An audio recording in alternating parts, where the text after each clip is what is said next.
Sinipat ni Indigo ang orasang pambisig na kanyang suot. Pasado 5:00 na rin ng hapon. Ilang sandali lang matapos ang 1 oras na paghihintay, ay lumabas mula sa kulay berdeng gate ng pampublikong paaralan ang taong kanina pa niya hinihintay. Nakasuot ito ng puting blouse at checkered na paldang hanggang tuhod ang haba. Tinurnuhan niya iyon ng black shoes na walang takong.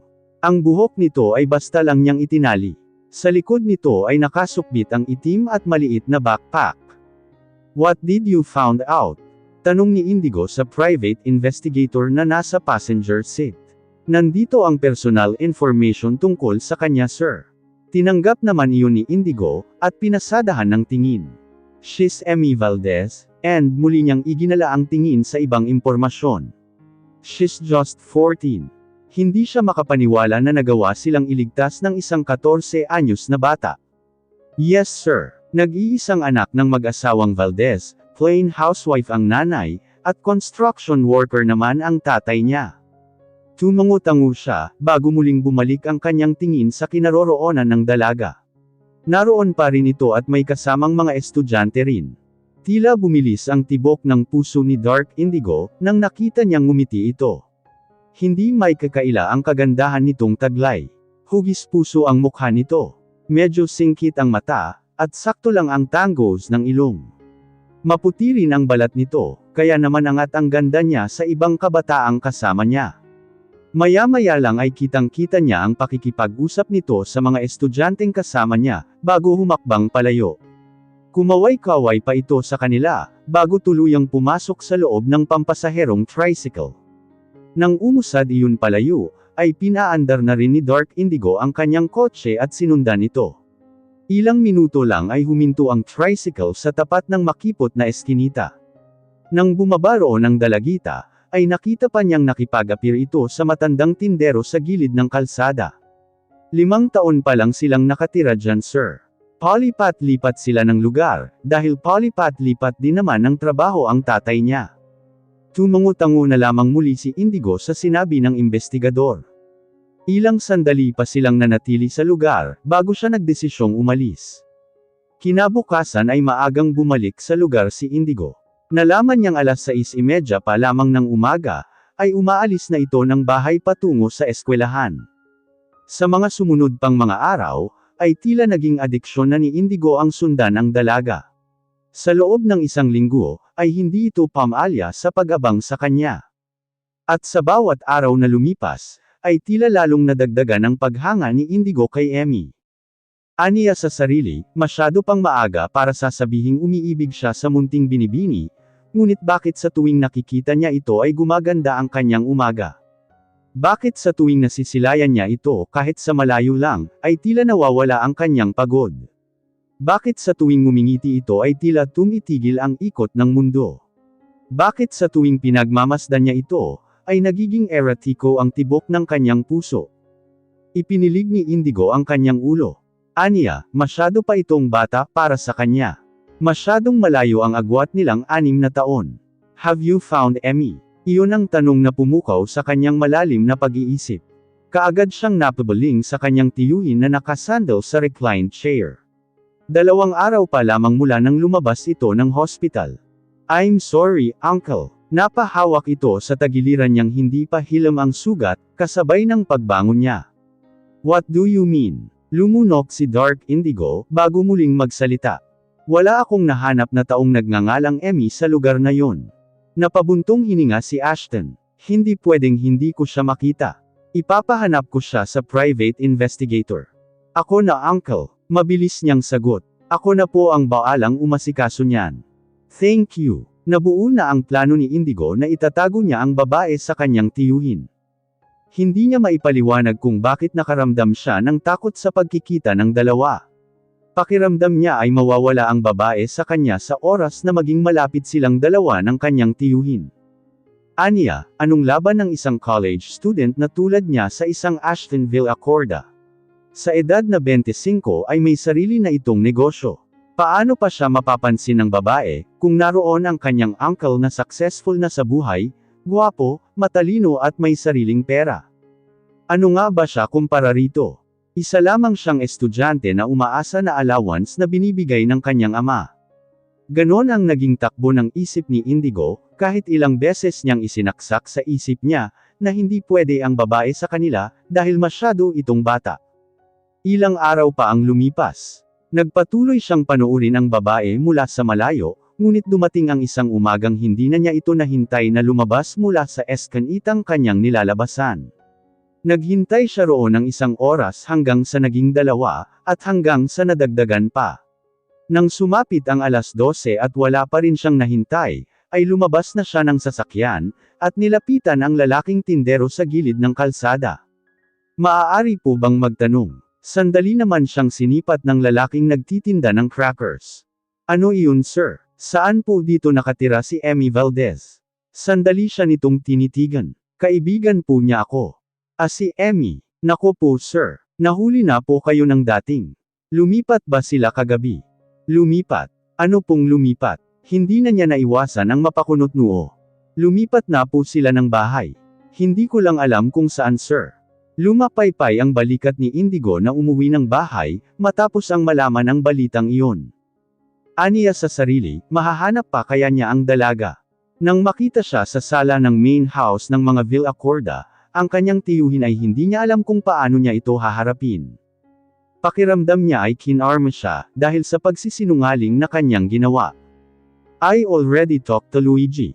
Automatiko siyang napahinto dahil sa narinig. Tila nanuyo ang lalamunan niya, dahil ang tinutukoy nito ay ang pinagkakatiwalaang private investigator ng kanilang pamilya. Ito rin ang inutusan niyang mag-imbestiga noon kay Emmy. Nang damako ang tingin niya sa kanyang tiyuhin, ay wala siyang nakitang kahit anong emosyon sa mukha nito. You lied to me, Indigo. Tumalim ang titig nito sa kanya. At iyon ang simula, tila babasaging basong nabasag ang kanilang samahan. Matapos magkalamat ay hindi na naibalik pa sa dati.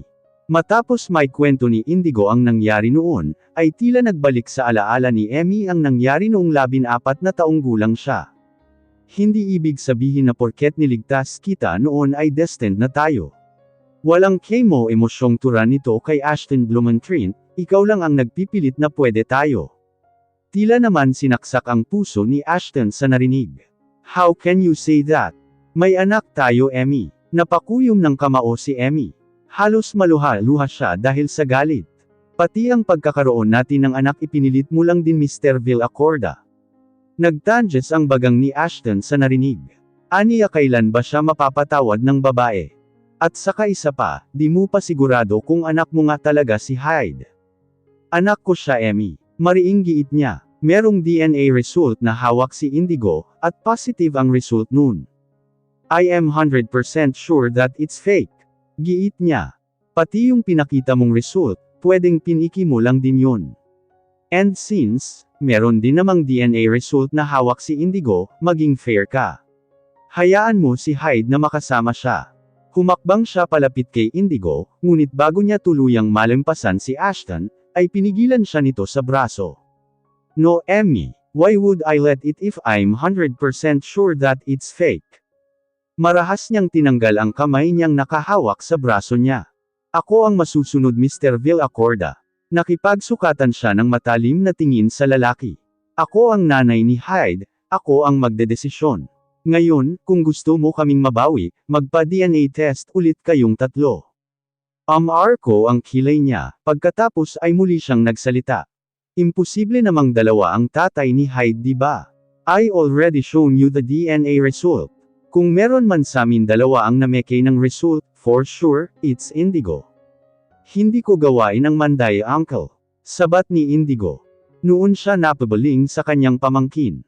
Really? Nang uuyam na saad nito. Hanggat walang panibagong DNA test, ako ang masusunod. Kung si Indigo ang tatay ng anak ko, deserve niyang makasama ang bata. Tiimbagang napunta ang tingin niya kay Emmy. Hyde is mine Emmy. May hawak ding resulta si Indigo. Giit niya, gumagawa ka lang ng rason para mailayo sakin ang anak ko. Puno ng hinanakit ang mga mata nito. Nagiging fair lang ako. Dapat salitan kayo ni Indigo. Kay Indigo muna kami ng 1 linggo, tapos sa susunod na linggo sayo naman kami. A week. Hindi ko kayo makakasama ng 1 linggo. No way, Emmy. No way. Nagpupuyos ito sa galit. Be fair to me, uncle. Hayaan mo akong makasama sila. Ako ang masusunod. Ako ang nanay, kaya ako ang magdedesisyon. Matapos ang ilang ulit na pagpapatalo, sa huli ay nakapagdesisyonan nilang salaitan sila ni Indigo. Monday, Wednesday at Friday ay kay Indigo silang mag-ina, at tuwing Martes, Huwebes at Sabado naman kay Ashton.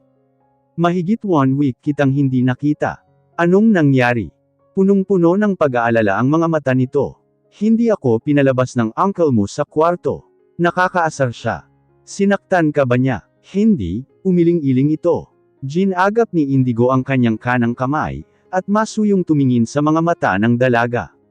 Pasensya ka na, hindi kita naipagtanggol. Hindi ko inakalang magagawa iyon ni uncle. Nako, awat na. Gumuhit ang ngiti sa mga labi nito. Huwag na muna nating pakaisipin ang thunders na yun.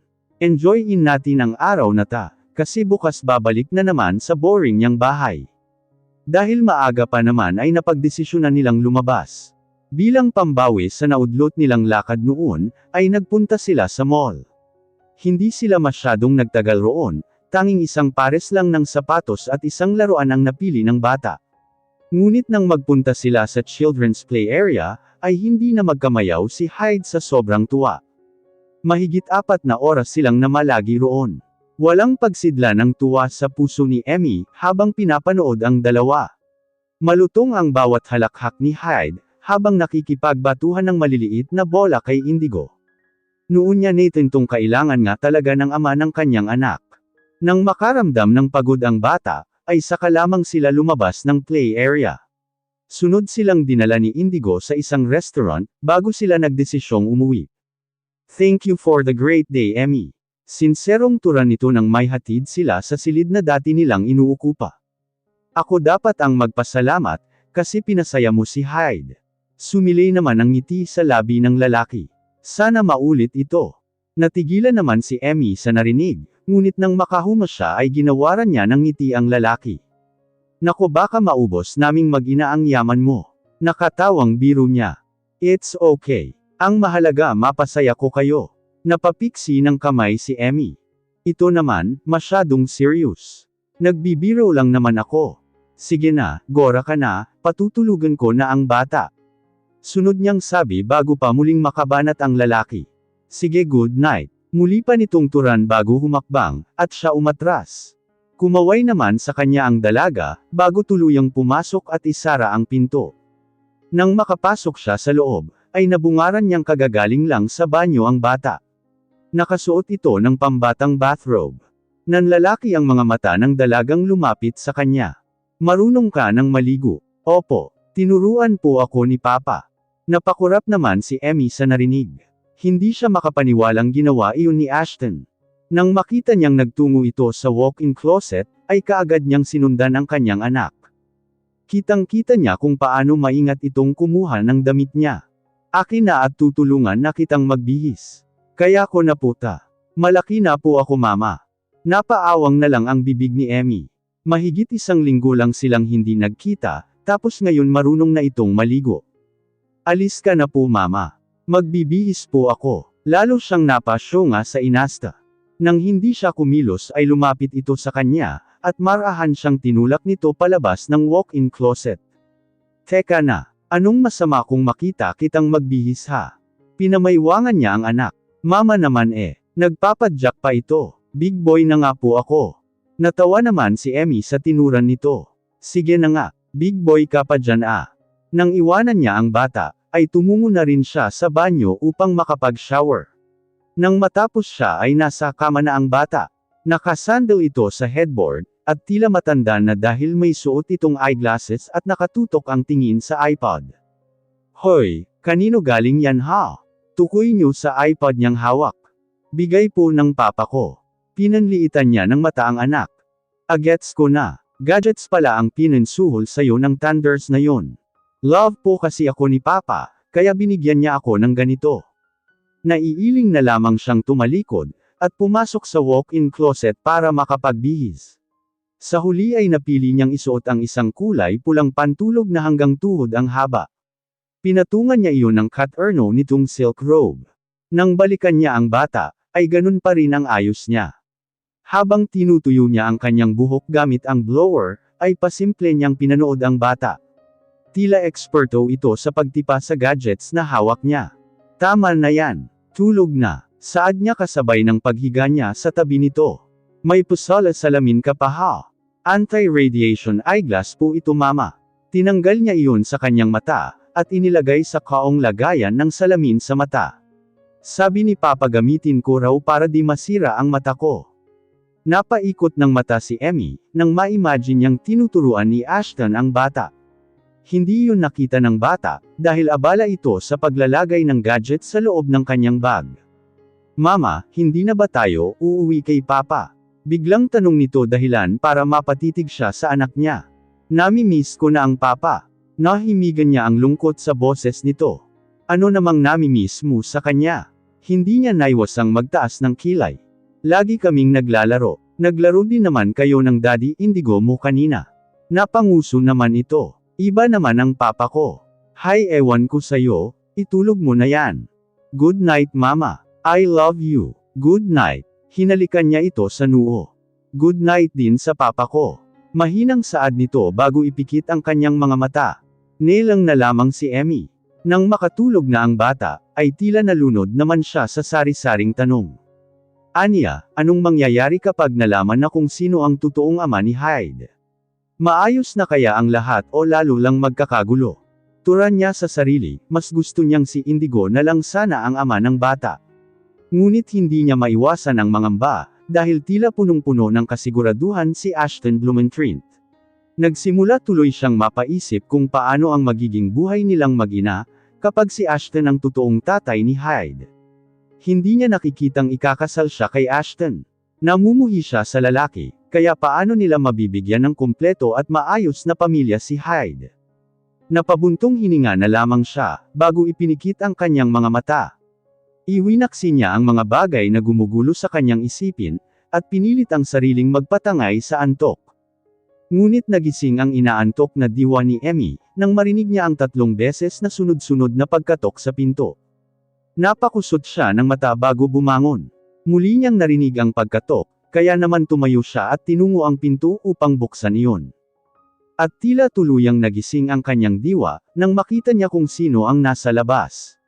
Nakasuot ito ng puting t-shirt at gray jogger pants. Medyo magulo ang kulot nitong buhok. Anong ginagawa mo rito? Hindi niya naitago ang pagkabigla. Sinusundo kayo. Walang Kenji tingiting sagot ni Ashton Blumentritt. Hindi rin nakaligtas sa pang-amoy niya ang amoy ng alak. Gayunpaman ay nangingibabaw pa rin ang swabing amoy nito, na tila kay sarap singhutan. Ano? Nagsalubong ang kanyang mga kilay. Mariin naman siyang tinitigan ni Ashton bago sumagot. It's already 1 minuto pasado 12 in the morning Emmy. Araw na ng Martes kaya sinusundo ko na kayo.